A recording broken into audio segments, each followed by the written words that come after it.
हुमायूं कबीर के साथ बड़ी संख्या में भीड़ जुटी। यह दिखाने की कोशिश की गई कि इन्हें बाबरी से कितना प्यार है। दर्शकों, आप जो देख रहे हैं यह बाबर प्रेमी भीड़ है, बाबर प्रेमी भीड़ है। इनको बाबर से बड़ा प्यार है, इनको आक्रांता बाबर में बड़ी श्रद्धा है, इसलिए उसके नाम से यह मस्जिद बना रहे हैं और बड़ी संख्या में लोग वहां पर पहुंचे। लेकिन वो कहते हैं ना कि हर बात का जवाब देने का एक तरीका होता है, एक तरीके से जवाब दिया जाता है। अधर्म से लड़ने का एक तरीका गीता हमें सिखाती है। अधर्म के खिलाफ संघर्ष का वो तरीका पूरा भारत नहीं, पूरा विश्व मानता है।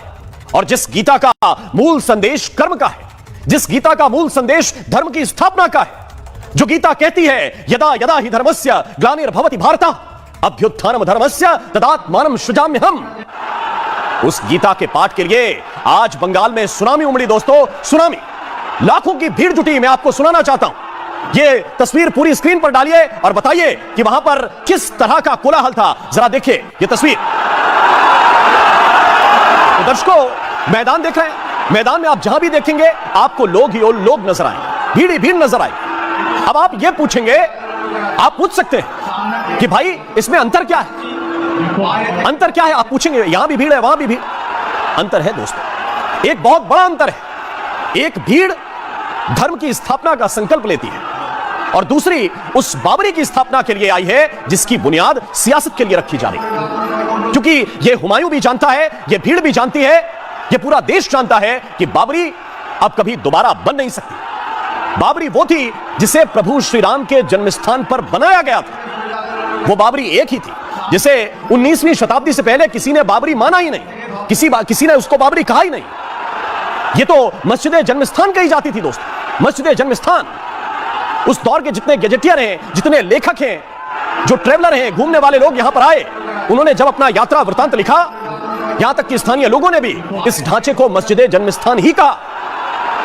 यह जन्मस्थान किसका है आप जानते हैं? यह जन्मस्थान प्रभु श्री राम का है। और दोस्तों, जन्मस्थान एक ही हो सकता है, यह जन्मस्थान बदल नहीं सकता। और सच्चाई यह है कि वहां अब श्री राम मंदिर है और मंदिर ही रहेगा।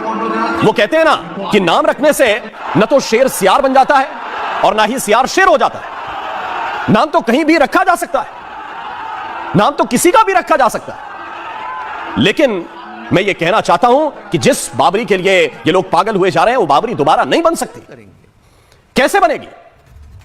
लेकिन राजनीति करने वालों को तो मुद्दे चाहिए।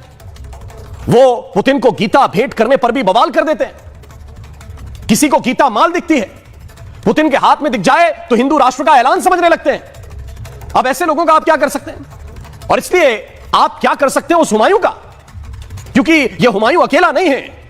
अब तो मुश्ताक भी बाबरी के लिए दीवाना हुआ जा रहा है। दोस्तों, तहरीके मुस्लिम शब्बन ने अब ऐलान कर दिया है, तहरीके मुस्लिम शब्बन ने अब ऐलान कर दिया है।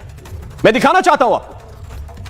और ये 33वीं बरसी पर बड़ा ऐलान किया गया है। ऐलान यह है कि हैदराबाद में बाबरी का स्मारक बनेगा, ग्रेटर हैदराबाद में बाबरी का स्मारक बनाया जाएगा। ये मौलाना है जिन्होंने ऐलान किया है। बाबरी मस्जिद की याद में एक मेमोरियल ये बनाना चाहते हैं। यानी कोई बाबरी बना रहा है और कोई बाबरी का मेमोरियल खड़ा करना चाहता है। लेकिन हकीकत क्या है? हकीकत यह है कि सब अपने अपने हिस्से की वोट की तलाश में, अपने अपने हिस्से की राजनीति करने में लगे हुए हैं। किसी को बाबरी में वोट दिखते हैं और किसी को दरगाह में दिख जाते हैं। कल समाजवादी पार्टी के अध्यक्ष अखिलेश यादव सलीम चिश्ती दरगाह पर पहुंचे थे। अखिलेश यादव परिवार समेत वहां पर पहुंचे, दरगाह पर चादर चढ़ाई। लेकिन कल की तारीख आप जानते हैं। यानी सबके अपनी राजनीति है, सबके अपने फायदे हैं। और इसलिए कुछ लोग गीता पाठ को भी सियासी बता रहे हैं, इस भीड़ को भी सियासी बता रहे हैं। क्या वाकई बंगाल में यह शक्ति प्रदर्शन था? क्या वाकई बंगाल में इस शक्ति प्रदर्शन के साथ चुनावी शंखनाद हो चुका है? इसलिए आज सीधे दो सवाल मैं आपसे पूछना चाहता हूं। क्या यह बाबरी वाला जो दांव बंगाल में खेला गया है, यह दीदी को चुनाव जिताएगा, या फिर यह भगवा सुनामी, इस भगवा सुनामी में दीदी का किला ढह जाएगा? इन्हीं दो सवालों के आसपास चर्चा की शुरुआत करें।